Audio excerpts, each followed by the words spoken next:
What's up, everybody? Welcome to BioS 3 Raw TV. So today we're going to talk about some stuff that I think all competitors need to know. Doesn't matter what country you're in, but specifically the competitors that are going from the local level to the local regional level to the national level. So when you get to the national level, technically you're on the national level. However, you're competing to go to the pro level. So you're at a pro qualifier, or you're competing to become pro, right? Now, we're going to talk about something that, and I'm going to give you a little in-depth reasons why we're talking about this. So this year, 2020, I've had the opportunity, the blessings, to actually be able to judge. I judged North Americans, I judged Masters Nationals, and I judged the NPC Nationals. And a lot of times what comes with that is, as a judge, you wind up doing the check-ins. Now, myself and Rod Smith, another IFBB and NPC judge, he's even judged me on stage back in the day when I was competing. We usually do the check-ins together, and we usually wind up either doing classic or bodybuilding or physique or classic, and it depends on what they have us doing, but we usually do it together. And something that happened this year that we noticed, and it was really it was actually frustrating for us, just as much as it was for the athletes, was I'd say about 80% of the maybe even more, I'd say maybe 85 to 90, I wouldn't go maybe 90, but 85% of the athletes missed their weight class. Now, what does that mean? So, if you're in classic physique, you have to be a height and weight. So you have these perimeters that you have to be in. If you're in bodybuilding, you have to be in a weight class. So either way, just take the height out of classic out of it, and we'll go just with weight classes, because that's what's really important. You can't really change your height, but you can change your weight. So people would show up, and it's not uncommon for somebody to be a half a pound over, a quarter pound over, even a pound over. It's like, you use your scale at home. This scale might be a little bit different. There might be some variance to it. So, we look at it and go, look, you got 8-9 hours to lose a pound, and they go, okay, cool, whatever But now what happens is we had this year, and the egos were really out of control. That was one thing that really frustrated me. The egos of the athletes was really out of control because they acted like we were in the wrong. Like we were doing it wrong. It's like, dude, we put the scale on the ground, you stood on it. How do we know it's right? Because I just stood on it and my weight is right. So the scale is fucking right. So this is not on us. It's not on the scale. This is on you. A lot of the competitors showed up missing their weight classes. And then they get mad. And they get fucking throw things, motherfucker, and they start swearing and stuff. And we're like, what the fuck? Like, you have 9 hours to lose the weight. Now, some of these guys, the problem was why they were so pissed is they are trying to suck down to a weight class and they want to have the full time to fill back out. Now, the problem is if you don't make weight, you have to make weight, and you have a certain amount of time to make weight, and that's just all there is to it. So we were setting these guys away. They had to lose 5, 6, 7, 8, 9, sometimes 10 pounds they were over when they got to that scale. Now, scale variance can be a couple pounds. I completely understand that. But if you're 10 pounds over the fucking scale, that's not a variance in the scale. You didn't get down to weight before you got there, and you were hoping some kind of voodoo magic trick at the end was going to get you there, and it didn't fucking work. And now you got to dig. And what could happen, most of the time what does happen, is the person that tries to get that much weight off in a short amount of time, because now what happens, instead of taking 9 hours to take the weight off, they try to take it off in 20 minutes so they can have that time to carb up. So they push their body to a point where they may lose the weight, and they come back and they're still 2 pounds over. So they go and try to lose the extra weight. Now they come back and they're 5 pounds under.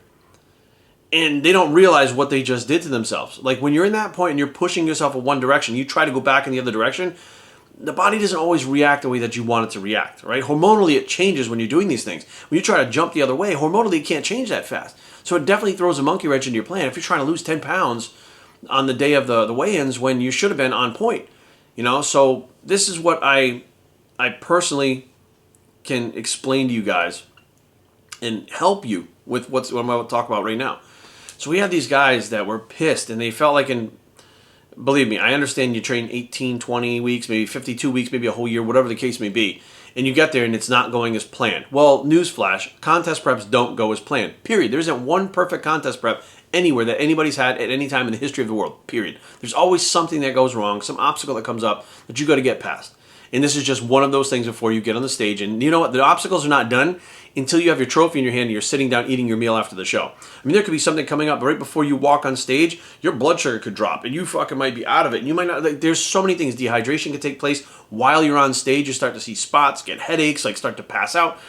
There's no perfect contest prep. So rather than getting frustrated, I think the competitors should realize that this is their own fault. This is them and their coaches, not the people doing check-ins, not the NPC, not the other competitors, not the venue, not the competition. It's them. It is your responsibility as the athlete to be on weight when you step on that scale. And if you're not, it's your responsibility to lose the weight, to make sure you make weight. Now, that being said, How do you bypass all of this? How do you cure this whole, this whole fiasco? How do you stop it from happening?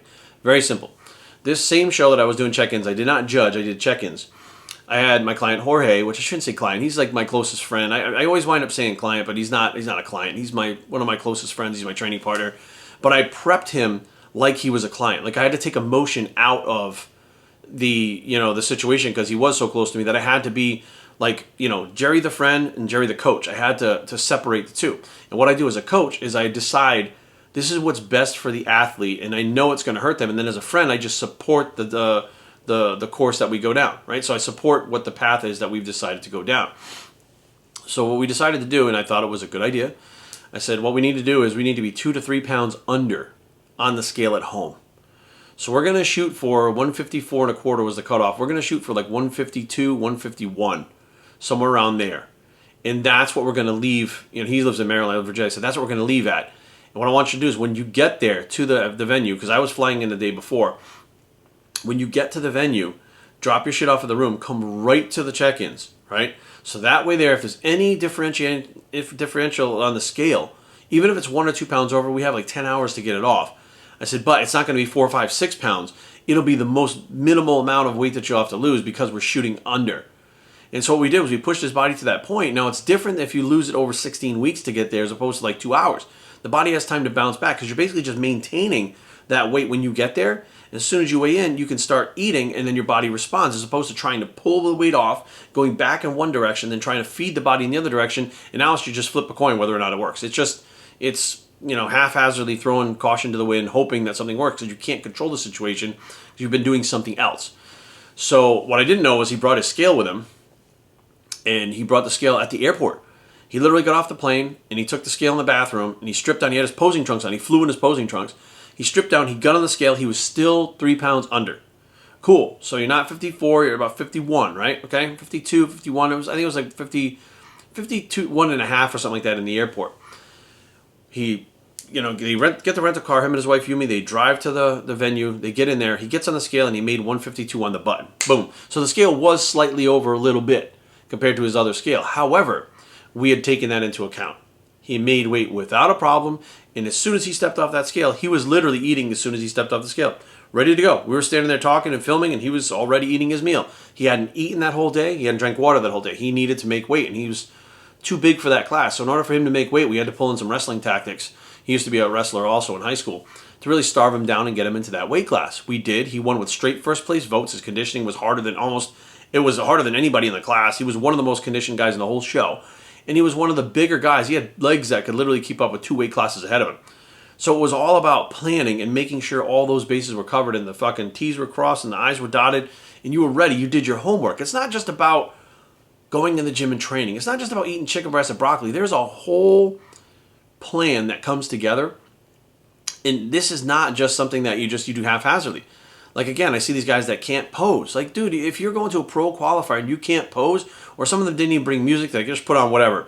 If you're at the point where you haven't polished your routine, right, and you have your music that best suits your physique, and the poses that you put in that routine represent you the best, and they hide your flaws, and they hide your flaws and present your strengths, right? And you get to the point where you're so polished, you make weight without a problem, you have your carb up meals, you do everything you gotta do, you pull water, whatever it is you need to do, and you get on that fucking stage and you win like Jorge did, you have completed the fucking mission.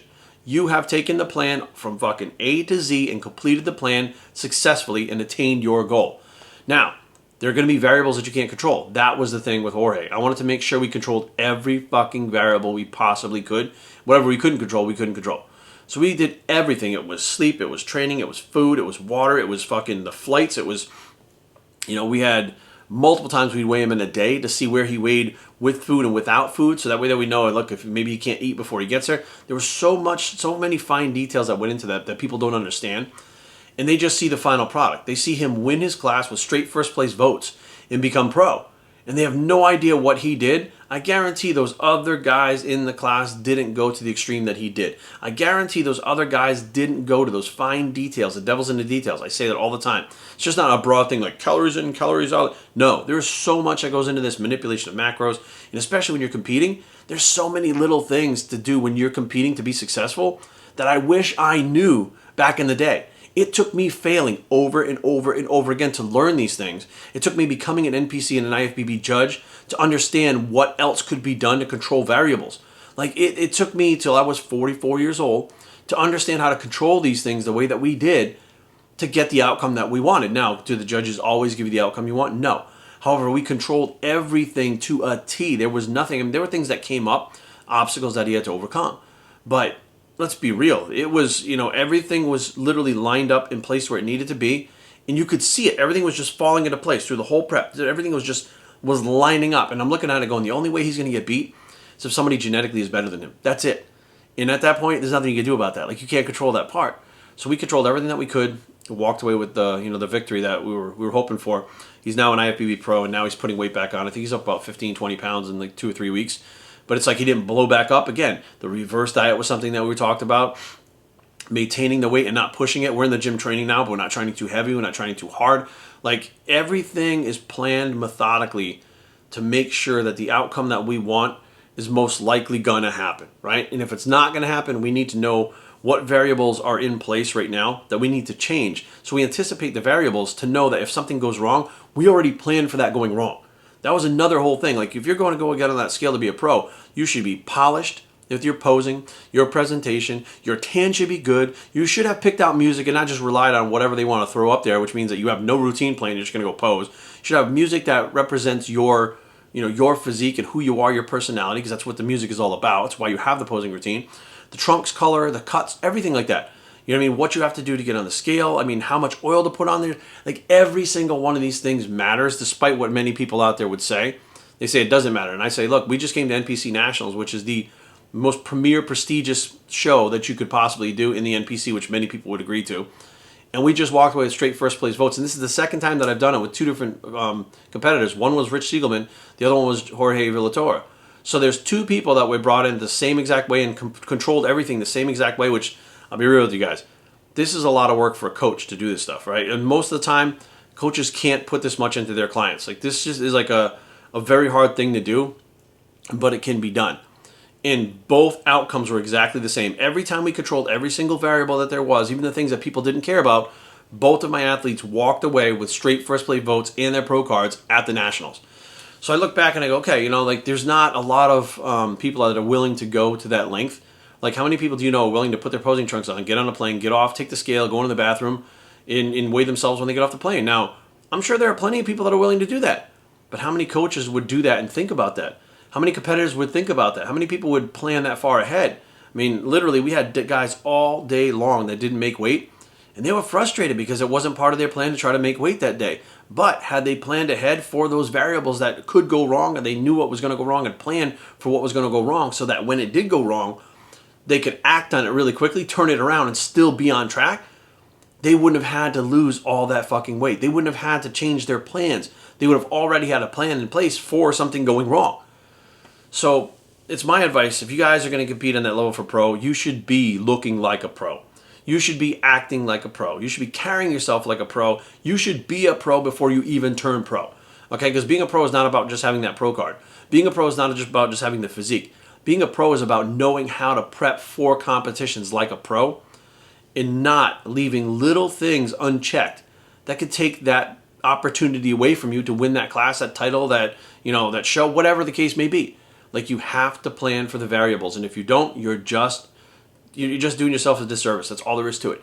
You're not allowing yourself to give yourself the best chance of having that outcome that you really want. And if you really, really wanted that bad, and you did no fucking carbs for like 18 weeks, you did all this shit, oh my God, and you and your girlfriend split up all this shit, and you didn't drop enough weight to make weight in 18 weeks, that's on you. And you get what you deserve at that point. BobStreetTraining@gmail.com. Leave comments down below, but don't fight. BobStreetTraining.com is a blog. It's to make sure you make weight bicep, and we are out.